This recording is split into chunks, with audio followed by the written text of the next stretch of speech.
મહેસાણા જિલ્લા કોંગ્રેસ સમિતિના નવીનીકરણ કાર્યાલય સરદાર પટેલ કોંગ્રેસ ભવનનું ભવ્ય લોકાર્પણ. મહેસાણા જિલ્લા કોંગ્રેસ સમિતિના નવીનીકરણ કરાયેલ કાર્યાલય સરદાર પટેલ કોંગ્રેસ ભવનનું લોકાર્પણ મહેસાણા મુકામે ભવ્ય અને ગૌરવપૂર્ણ વાતાવરણમાં યોજાયું હતું. લોકાર્પણ કાર્યક્રમમાં કોંગ્રેસ પક્ષના રાષ્ટ્રીય અને રાજ્ય સ્તરના અનેક વરિષ્ઠ આગેવાનોની વિશેષ ઉપસ્થિતિ રહી. કાર્યક્રમના ઉદ્ઘાટક તરીકે અખિલ ભારતીય કોંગ્રેસ સમિતિના મહામંત્રી અને ગુજરાત કોંગ્રેસના પ્રભારી મુકુલ વાસનિકજી ઉપસ્થિત રહ્યા. કાર્યક્રમના અધ્યક્ષસ્થાને ગુજરાત પ્રદેશ કોંગ્રેસ સમિતિના પ્રમુખ અમિતભાઈ ચાવડા ઉપસ્થિત રહ્યા હતા. આરજે ઇન્ટરનેશનલ સ્કૂલ મહેસાણામાં 77માં પ્રજાસત્તાક દિવસે દેશભક્તિ રેલી તથા સાંસ્કૃતિક કાર્યક્રમ યોજાયા. ભારતના 77માં પ્રજાસત્તાક પર્વ નિમિત્તે મહેસાણા સ્થિત આરજે ઇન્ટરનેશનલ સ્કૂલ દ્વારા દેશભક્તિ, રાષ્ટ્રપ્રેમ અને બંધારણીય મૂલ્યોના સંદેશ સાથે વિવિધ કાર્યક્રમોનું ભવ્ય આયોજન કરવામાં આવ્યું. સમગ્ર શાળા પરિસર દેશભક્તિના રંગે રંગાઈ ગયું હતું. પ્રજાસત્તાક દિવસ નિમિત્તે યોજાયેલી દેશભક્તિ રેલી ઉત્સાહ અને ગૌરવની લાગણી સાથે આરજે ઇન્ટરનેશનલ સ્કૂલના કેમ્પસ પરથી પ્રસ્થાન કરી હતી. રેલી આરજે સ્કૂલની અવસર party plot, Modhera circle, Radhanpur circle અને ડીમાર્ટ સર્કલ તરફથી ફરી શાળા પરિસરમાં પૂર્ણ કરી હતી.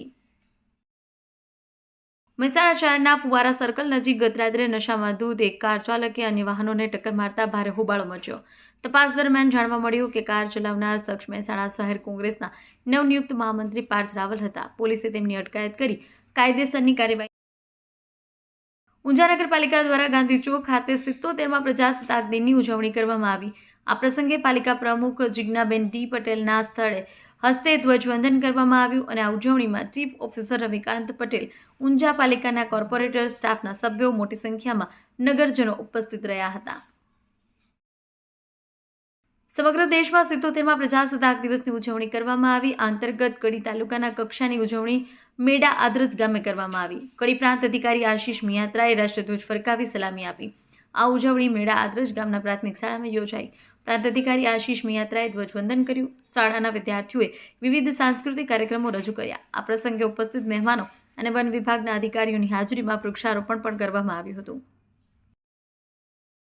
રાજ્યપાલ આચાર્ય દેવવ્રત અને મુખ્યમંત્રી ભૂપેન્દ્ર પટેલની ઉપસ્થિતિમાં વાવથરા જિલ્લામાં મલુપુર ખાતે નવી કોર્ટની સામેના હેલીપેડ ગ્રાઉન્ડમાં પ્રજાસત્તાક પર્વની ઉજવણી કરવામાં આવી. રાજ્યપાલ આચાર્ય દેવવ્રતે રાષ્ટ્રધ્વજ લહેરાવી ધ્વજવંદન કર્યું. દિલ ધડક બાઇક સ્ટન્ટ, શ્વાન દળ, અશ્વદળના કરતબોની પ્રસ્તુતિ, સૌ કોઈ રોમાંચિત થયા. આ ઉપરાંત વિરસથી ભરપૂર સાંસ્કૃતિક કાર્યક્રમો યોજાયા હતા. બનાસકાંઠા એલસીબીએ મંદિરમાં ચોરી કરતી ગેંગનો પર્દાફાશ કર્યો છે. પોલીસે ડીસા અને ભેલડી સહિત વિસ્તારોમાં થયેલી 10થી વધુ મંદિરમાં ચોરીના કેસ ઉકેલી 3 આરોપીની ધરપકડ કરી છે. તેમની પાસેથી કુલ 40,500નો મુદ્દામાલ જપ્ત કરવામાં આવ્યો છે. ડીસા મુઢેઠા હાઈવે પર ભીલડી નજીક રતનપરા સીએનજી પેટ્રોલ પંપ પાસે ગણતંત્ર દિવસના રોજ એક ગંભીર માર્ગ અકસ્માત સર્જાયો હતો. ટ્રેલર અને ક્રેટા કાર વચ્ચે થયેલી દુર્ઘટનામાં એક વ્યક્તિનું ઘટના સ્થળે મોત થયું છે, જ્યારે અન્ય 3ને ઈજા પહોંચી છે. પાટણ જિલ્લાના સિદ્ધપુર વિધાનસભા મતવિસ્તારના ચારુપ ગામે પૌરાણિક સામરેશ્વર મહાદેવ મંદિરના જીર્ણોદ્ધાર બાદ શિખર અને ધ્વજાદળનો પુનઃ પ્રાણ પ્રતિષ્ઠા મહોત્સવ યોજાયો. આ પ્રસંગે સિદ્ધપુરના ધારાસભ્ય બલવંતસિંહ રાજપૂત સહિત અનેક રાજકીય અને સામાજિક અગ્રણીઓ ઉપસ્થિત રહ્યા હતા. ગુજરાતનું પાટનગર ગાંધીનગર તેના રસ્તાઓ માટે જાણીતું છે, પરંતુ આ જ રસ્તાઓ હવે વાહન ચાલકો માટે ડેથ ટ્રેપ સાબિત થઈ રહ્યા છે. તંત્ર દ્વારા માર્ગો પાછળ કરોડો રૂપિયાનો ધુમાડો કરવામાં આવતા હોવા છતાં અકસ્માતોનો ગ્રાફ નીચો આવવાનું નામ નથી લેતો. ખાસ કરી વહેલી સવાર મોડી રાત્રે બેફામ ગતિએ દોડતા વાહનો નિર્દોષોનો ભોગ લઈ રહ્યા છે. દેશ અને દુનિયાના સમાચાર જોવા માટે અમારી ચેનલ MG લાઈવ ન્યૂઝને સબસ્ક્રાઇબ કરો અને બેલ આઇકોન પર ક્લિક કરો, જેથી રોજે રોજની અપડેટ આપને મળતી રહે. સાથે જ અમારું ફેસબુક અને ઇન્સ્ટાગ્રામ પેજને પણ ફોલો કરો.